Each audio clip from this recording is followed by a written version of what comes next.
The Dream. Lucy Morgan was an artist. She had spent a week painting in a small country town and decided that the next day she would move on. She would go to a village called Kingston. But that night, Lucy Morgan had a strange dream. She dreamed that she was walking up a dark, carved staircase and entered a bedroom. It was an ordinary room except for two things. The carpet was made up of large squares that looked like trapdoors, and each of the windows was fastened shut with big nails that stuck up out of the wood. In her dream, Lucy Morgan went to sleep in that bedroom.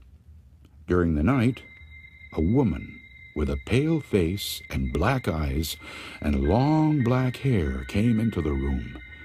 She leaned over the bed and whispered, "This is an evil place.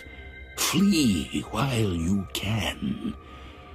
When the woman touched her arm to hurry her along, Lucy Morgan awakened from her dream with a shriek. She lay awake the rest of the night, trembling. In the morning, she told her landlady that she had decided not to go to Kingston after all.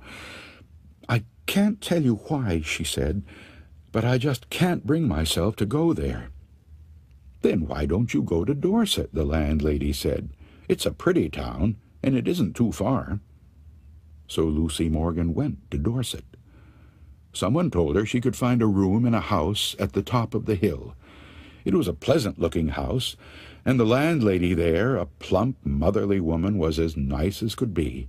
"Let's look at the room," she said. "I think you'll like it." They walked up a dark, carved staircase, like the one in Lucy's dream. In these old houses, the staircases were all the same, Lucy thought. But when the landlady opened the door to the bedroom, it was the room in her dream, with the same carpet that looked like trapdoors and the same windows fastened with big nails. "This is just a coincidence," Lucy told herself. "How do you like it?" the landlady asked. "I'm not sure," she said. "Well, take your time," the landlady said. "I'll bring up some tea while you think about it." Lucy sat on the bed, staring at the trapdoors and the big nails. Soon there was a knock on the door. "It's the landlady with the tea," she thought. But it wasn't the landlady. It was the woman with the pale face and the black eyes and the long black hair. Lucy Morgan grabbed her things and fled.